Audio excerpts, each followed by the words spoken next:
Assalamualaikum warahmatullahi wabarakatuh. Alhamdulillahirabbil alamin. Hamdan wa syukran lillah. Shalatu wassalamu ala Rasulillah, la haula wala quwata illa billah, amma ba'd. Kaum muslimin wal muslimat rahimakumullah. Mengawali kajian singkat kita pada kesempatan ini, mari kita bersama-sama menjadikan rasa syukur kita kepada Allah Subhanahu wa taala. Biqouli alhamdulillahirabbil alamin. Salawat dan salam mudah-mudahan tetap terlimpah tercurah pada Rasulullah Muhammad sallallahu alaihi wasallam. Kaum muslimin wal muslimat rahimakumullah. Kajian kita pada kesempatan ini kita akan melanjutkan tentang hal-hal yang terkait dengan persoalan kemakbulan amal ibadah kita. Mengawali apa yang ingin saya sampaikan ini, saya mengutip salah satu hadis qudsi yang insya Allah sudah banyak yang tahu, yang ada di dalam kumpulan hadis qudsi begitu, yang ditulis oleh Kiai Haji Usman dengan Profesor Kiai Haji Dahlan. Sampulnya warnanya merah begitu. Ini hadis yang ke-9 yang diriwayatkan oleh Al-Zar dan Tabrani. Di sana disampaikan bahwa yu'ta yaumal qiyamati bi syuhufin mukhattamatin fatun sabu baina yadayillah fayaqulullah al-quhadi fataqulul malaikah wa min izzatika ma ra'ayna illa khairan fayaqulullah innal hadzal amal li ghairi wajhi wa inni la qalu illa ma ubtu bihi wajhi. Nanti pada saat setelah hari kiamat, setiap kita ini akan mendapatkan buku catatan dari amal perbuatan kita selama hidup di dunia ini yang diberikan oleh malaikat. Oleh malaikat yang memang bertugas mencatat amal perbuatan kita, itu nanti akan menyampaikan hasil catatannya kepada setiap kita ini. Fatun sabu baina yadayillah, kemudian nanti hasil catatan malaikat itu dihadapkan ke hadirat Allah Subhanahu wa taala sebagai mahkamah tertinggi. Nanti ada sebuah peristiwa yang harus menjadi titik perenungan kita.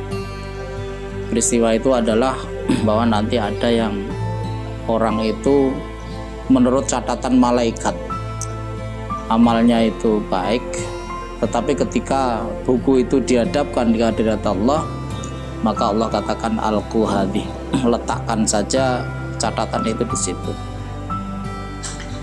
Nanti kita akan dibela oleh malaikat dengan mengatakan fataqulul malaikah wa min izzatika ma ra'ayna illa khairan. Demi keagungan zat panjenengan ya Allah, saya tidak pernah melihat orang ini di dalam kehidupan dunia illa khairan, kecuali amalnya itu bagus. Jadi sholatnya bagus, puasanya bagus, zakatnya bagus, hajinya bagus, umrohnya bagus, dengan tetangga bagus, dengan anak yatim bagus, perlakuan dengan sesama makhluk itu juga bagus. Pendek kata, menurut catatan malaikat, orang itu seluruh amalnya adalah bagus. Nah, ketika Allah Subhanahu wa taala menyampaikan al-quhadi, letakkan saja di situ, maka kita nanti akan dibela oleh malaikat dengan sebuah ungkapan wa bi'izzatika ma ra'ayna illa khairan. Ya Allah, demi keagungan zat panjenengan, ma ra'ayna, saya tidak melihat orang ini illa khairan, kecuali amalnya itu bagus. Fayaqulullah, maka kemudian Allah itu menyampaikan kepada malaikat, inna hadzal amal li ghairi wajhi wa inni laqbalu illa ma ubtu bihi wajhi. Ya betul, malaikat, catatanmu bagus, tetapi inna hadzal amal li ghairi wajhi, amal ini ia lakukan bukan karena mengharap ridhoku, bukan karena aku. Jadi Allah sampaikan seperti itu. Jadi amalnya ini bukan dilakukan bukan karena aku, tapi ada motivasi-motivasi yang di situ itu bukan aku. Wa ini laqbalu ilama ubdu bihi wajhi. Sementara aku tidak akan pernah menerima amal itu bila mana dilakukan bukan dalam rangka untuk mencari ridho. Ini ya kaum muslimin wal muslimat yang perlu untuk kita renungkan sebelum nanti kita ini dinilai Allah, evaluasi secara total oleh Allah. Maka Rasulullah kan pernah berpesan pada kita itu hasibu qabla an tuhasabu.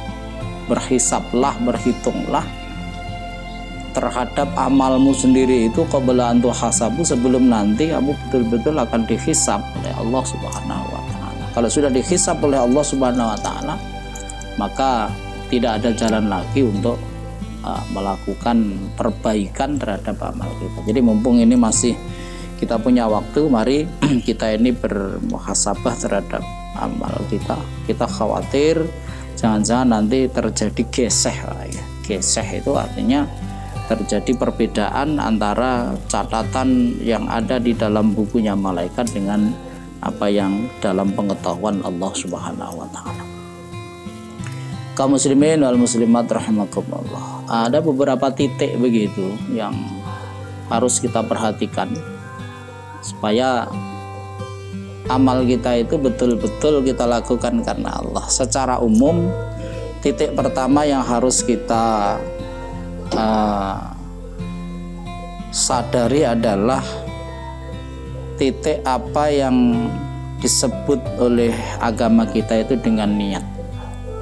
Jadi ini titik yang pertama yang harus kita perhatikan. Jangan pernah kita ini meniatkan sesuatu itu karena selain Allah.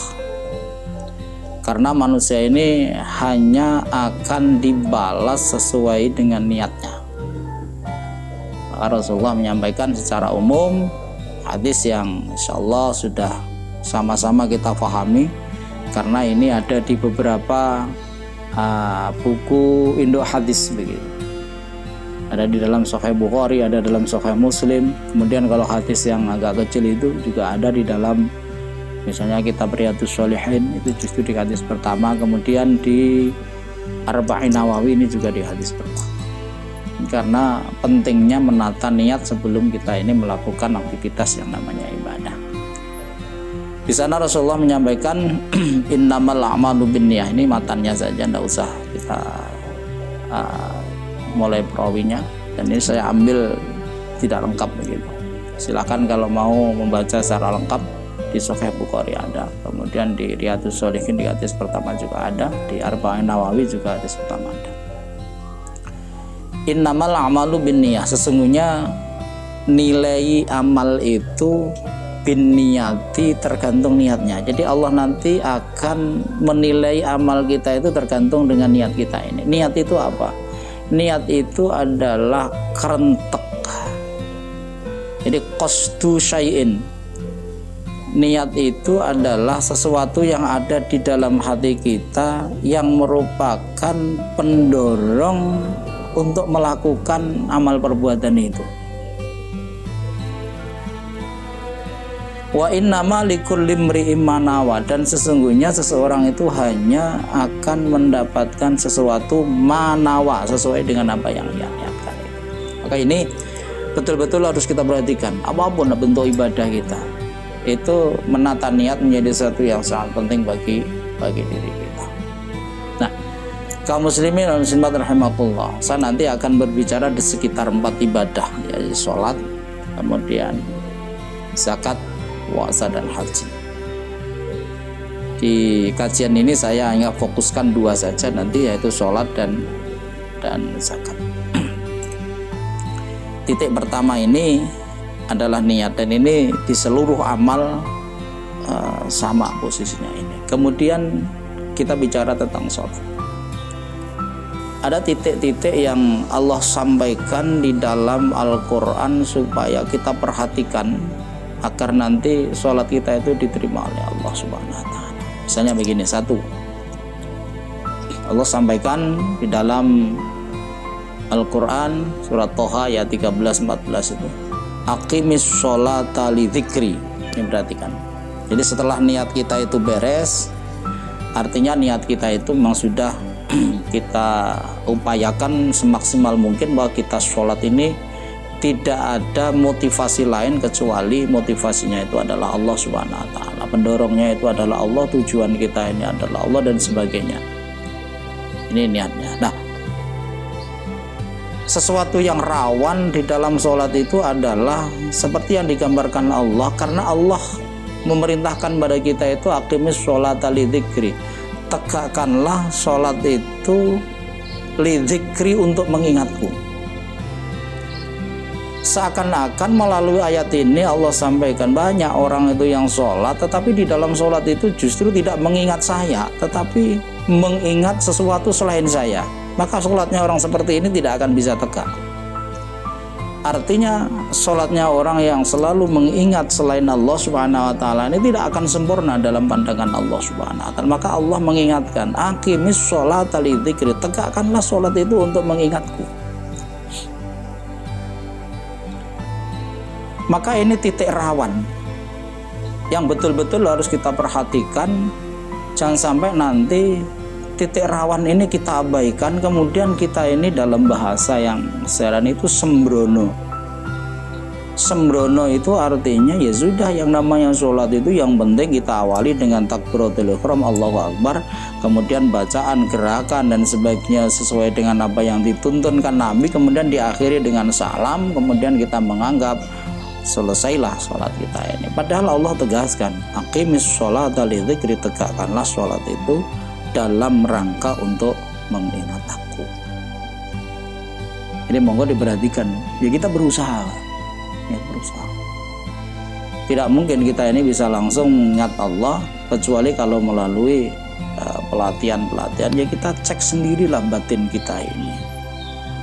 Jangan gegabah, jangan menganggap yang penting sudah sholat, jangan menganggap begitu, tetapi bagaimana kita ini bisa menghadirkan Allah di dalam hati kita ketika sholat, ini menjadi sesuatu yang sangat penting, dan ini menjadi penilaian Allah Subhanahu wa taala. Malaikat tidak bisa Bapak Ibu menilai ini. Jadi malaikat itu paling banter, yang dinilai itu kan seperti apa yang digambarkan oleh Allah, ma yalfidhu min qaulin illa ladayhi raqibun atid.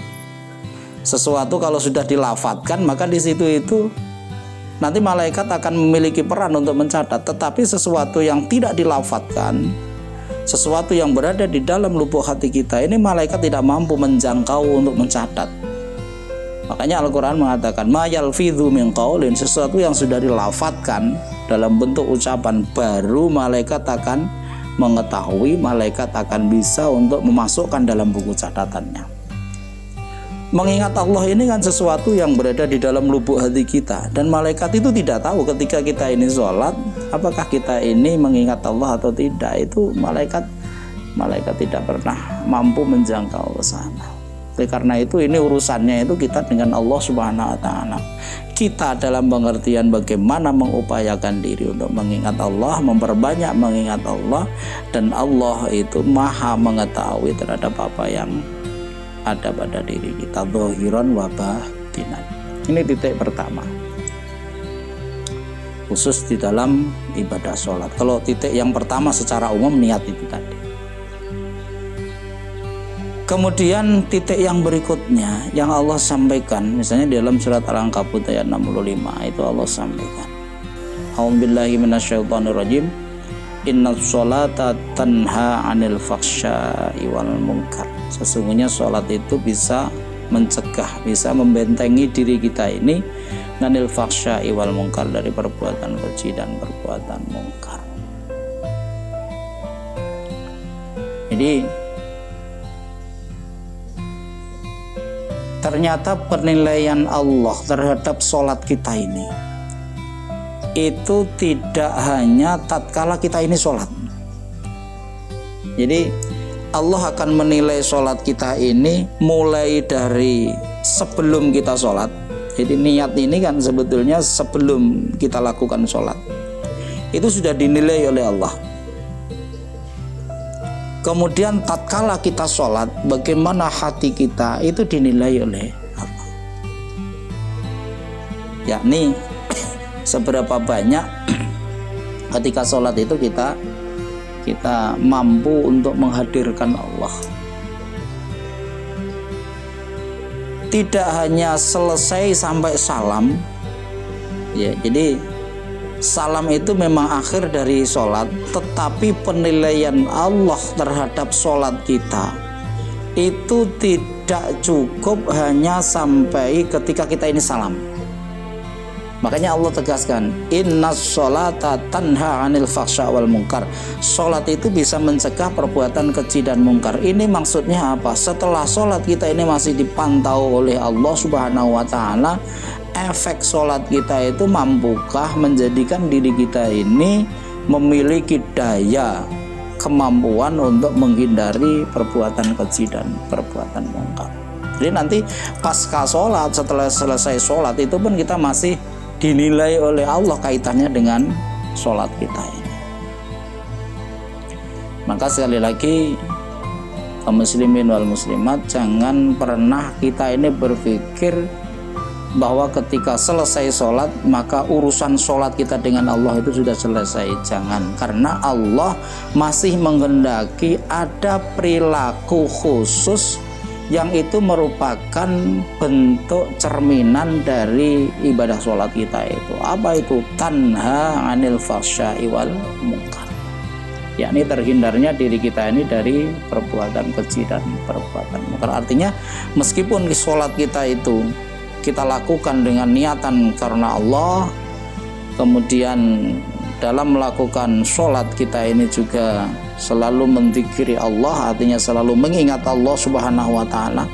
Tetapi kalau pasca sholat itu perbuatan keji dan mungkar ini masih juga bersama dengan kita, artinya sholat tidak mengefek ke sana, maka sholat kita ini bukan termasuk sholat yang baik dalam pandangan Allah Subhanahu wa ta'ala. Titik-titik ini harus kita perhatikan, sehingga tidak ada istilah seperti apa yang disampaikan oleh anak-anak sekarang itu dengan istilah STMJ. Sholat, S-nya itu sholat, T itu terus, M itu maksiat, J itu jalan. Jadi sholatnya juga terus begitu, tapi maksiat juga jalan. Ini artinya sholatnya itu tidak mampu membentuk karakter kita ini memiliki benteng pertahanan jiwa terhadap perbuatan keji dan perbuatan mungkar.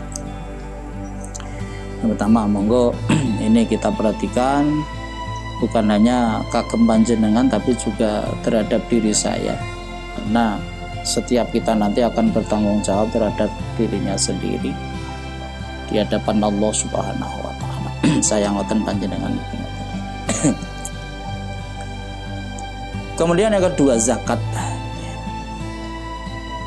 Sebetulnya dalam konteks Islam, ketika berbicara tentang sholat, tentang zakat, tentang puasa, tentang haji, itu yang Allah kehendaki itu bukan itu saja, Pak. Misalnya sholat, Allah itu kan memerintahkan kita sholat 5 waktu, tetapi Allah itu menghendaki nanti karena sholat kita ini mungkin tidak bisa bagus seperti yang dikehendaki Allah, maka nanti kita topang sholat yang wajib kita itu dengan yang sunnah begitu. Maka jangan menganggap enteng ibadah sholat yang sunnah, karena sholat yang sunnah ini akan melengkapi sholat yang wajib kita ini. Yang kedua ini zakat. Secara umum zakat juga akan harus kita perhatikan terhadap apa yang kita niatkan di dalam hati kita, seperti apa yang kita jelaskan tadi. Kemudian yang kedua, zakat ini juga kita harus hati-hati, Pak. Jangan sampai kita ini menyembunyikan sesuatu yang mestinya itu harus kita keluarkan zakatnya, tetapi kemudian kita upayakan supaya tidak keluar zakatnya. Jangan, karena bagaimanapun juga zakat itu memiliki fungsi untuk membersihkan harta kita dan juga membersihkan jiwa kita ini. Jadi zakat itu memiliki nilai fungsi untuk membersihkan harta dan membersihkan hati kita. Membersihkan harta dari apa? Dari sesuatu yang mungkin itu akan menempel di dalam harta kita ini, sesuatu kotoran. Membersihkan di dalam jiwa itu artinya adalah bahwa dengan kita mengeluarkan zakat, maka kita ini sudah membersihkan jiwa kita ini dari kegandrungan batin terhadap harta. Karena setiap orang ini pasti memiliki kecenderungan senang dengan harta. Maka dengan mengurangkan sebagian, memberikan sebagian yang kita miliki untuk orang lain, ini mengandung makna bahwa kita ini tidak terlalu gandrung terhadap harta dan kita ini siap untuk berbagi terhadap sesama. Nah, yang perlu diperhatikan kaitannya dengan zakat dan segala turunannya ini, Allah mengingatkan kepada kita di dalam Al-Qur'an. Allah sampaikan na'udzubillahi minasyaitonirrajim. Titik rawannya di sini, Pak. La tubtilu shadaqatikum bil manni wal adza. Ini titik rawannya.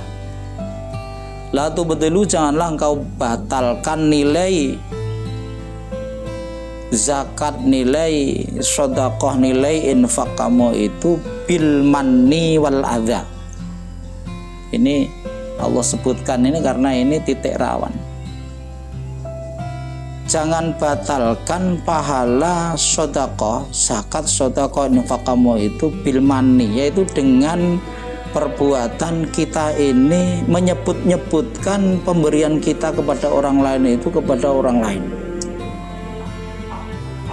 Jadi zakat yang paling baik seperti yang digambarkan oleh Rasulullah, sedekah juga begitu, itu seakan-akan ketika kita ini zakat menggunakan tangan kanan kita, maka seakan-akan tangan kiri kita itu tidak mengetahui. Karena ini rawan sekali akan membuat ibadah kita yang namanya zakat, ibadatul mal kita ini, ketika kita sampaikan kepada orang lain dengan tujuan mungkin kita ini ujub, membanggakan diri, kita ini riya, pamer dengan sedekah kita, dengan zakat kita itu, maka Allah katakan itu nanti akan batal secara syar'i. Jadi nilainya nanti di hadapan Allah itu tidak ada ketika kita ini merasa bangga dengan zakat kita, merasa bangga dengan sedekah kita. Ini yang harus hati-hati, karena ini sering terjadi. Orang ini menginginkan apa yang ia berikan kepada orang lain itu kemudian diketahui oleh orang lain, dan orang lain kemudian menganggap diri kita ini orang yang baik. Keinginan seperti inilah yang sesungguhnya nanti akan menjadikan ibadah zakat kita itu akan bermasalah di hadapan Allah Subhanahu wa Ta'ala. Sekedar kita ini merasa bangga, sekedar kita ini merasa diri kita ini sudah melakukan kebaikan dan sebagainya, ini harus kita hindari, sebab kalau itu nanti tetap ada pada diri kita, akhirnya itu akan menjelma menjadi sebuah keinginan supaya kita ini menjadi riya, pamer kepada orang lain. Inilah kaum muslimin wal muslimat rahimallah, titik-titik yang harus kita perhatikan. Sebab kita sejak awal menginginkan Rabbana taqabbal minna innaka antas sami'ul alim. Rabbana, ya Allah, duh pangeran kula, taqabbal minna, mudah-mudahan engkau itu menerima amal kami.